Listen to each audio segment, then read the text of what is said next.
Baby girls.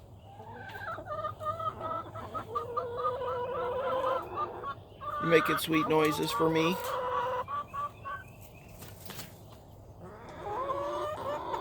So I'm just out here doing my duties, taking care of the animals, and I'm in here taking care of the rabbits, and for some reason the chickens are hanging around here talking to me.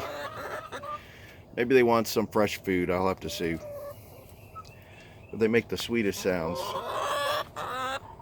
These are not the loud cackling noises they make when they're lined up to lay their eggs. These are more like, hey, how's it going? It's very sweet sounds.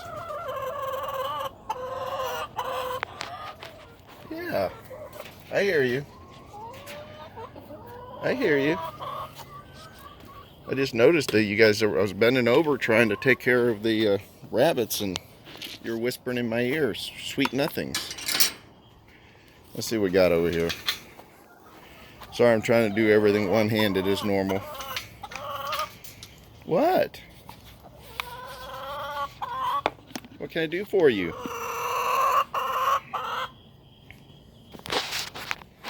So I had quite a few comments the other day about I should be like canning the chickens and rabbits separately, which I do occasionally when say I only have like 6 rabbits left from the last batch, and that's all I should say 6 bags, which would be 12 rabbits. I've gone and canned those separately, but I wanted to let you know, because of the prepper mindset, I've decided to do MRE type meals. And I make rabbit stews, chilies, various types of meats, chicken and turkey and ham and everything. And I've got all these recipes that I put up onto, there's a directory for gluten-free recipes. And the reason why I do that is because I'll have a meat-dense meal, and all I need to do now is just pour it over some rice or beans to stretch it a little bit. And so I've already got 200 quarts of these meat-dense meals, and my goal this year was to double it. And I'm just waiting for my garden. It just takes time, because again, I want to just use the fresh vegetables. And so anyways, that's my thinking. I don't want to do things twice. Some of you may not have ever had to process animals. It is a lot of work. When I did the 20 chickens, that's basically an all-day affair by yourself, going through the whole process of basically killing them, bleeding them.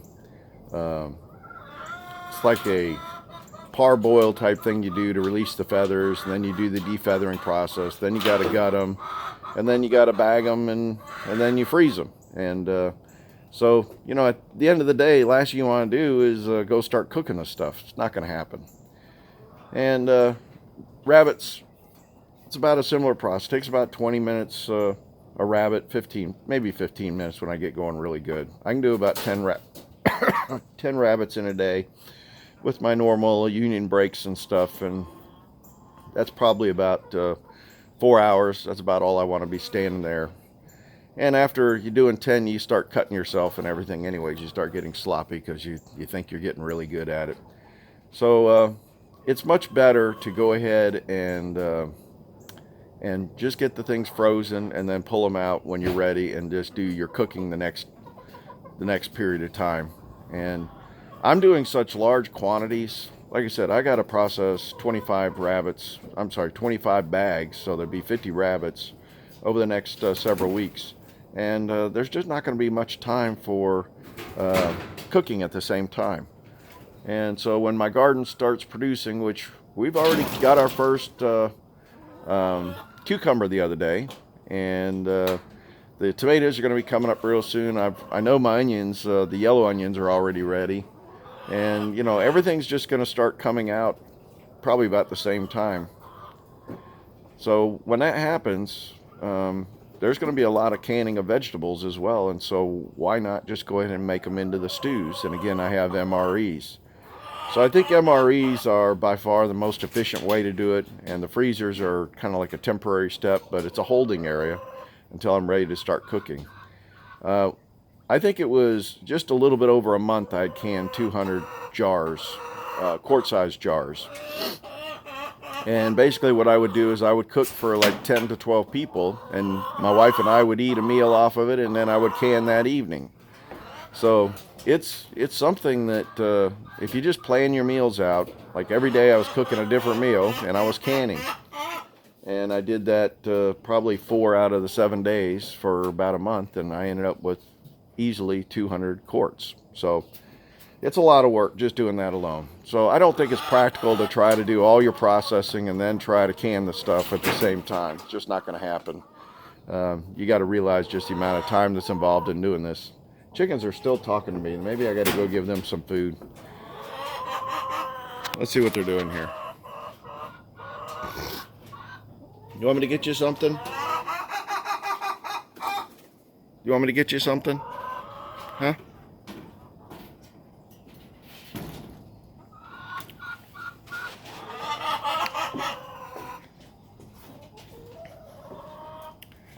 I mean, this weekend I got to do 20 rabbits, so I'm going to do 10 on Saturday and 10 on Sunday.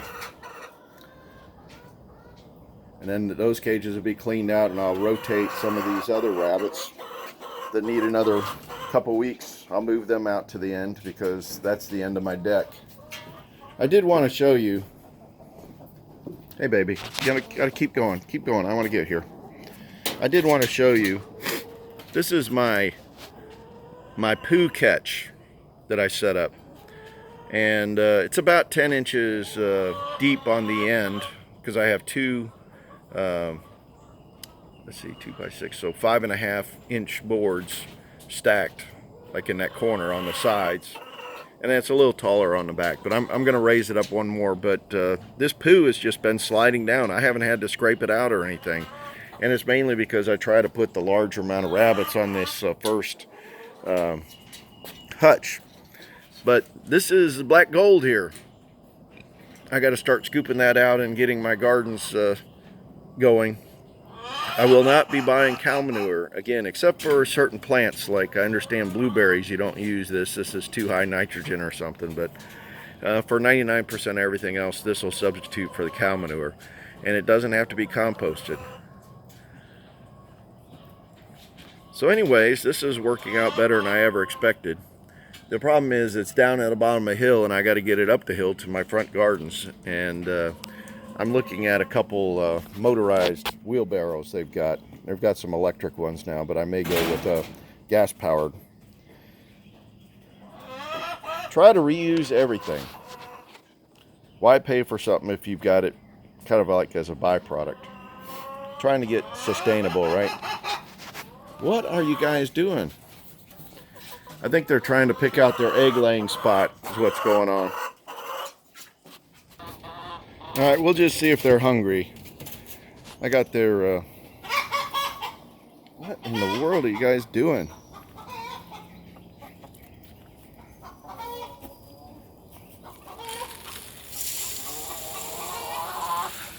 I think that's what you wanted.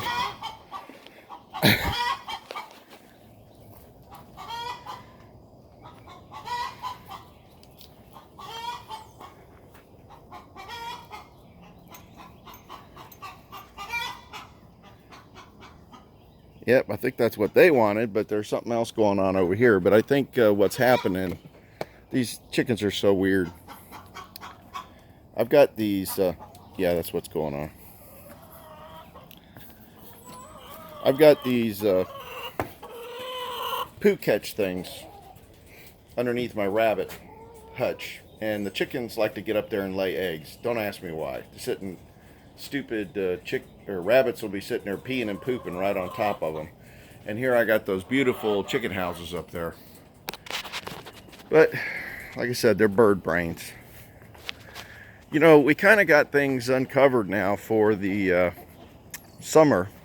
And so now you can look at my rabbit hutch a little better. So I built 2 5-foot rabbit hutches because this is a 6 by 10.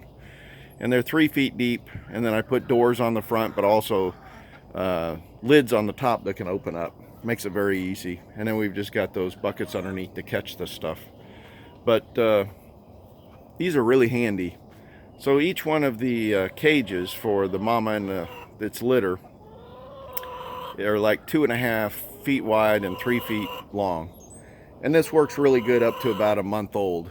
And then after that, I graduate up to the deck.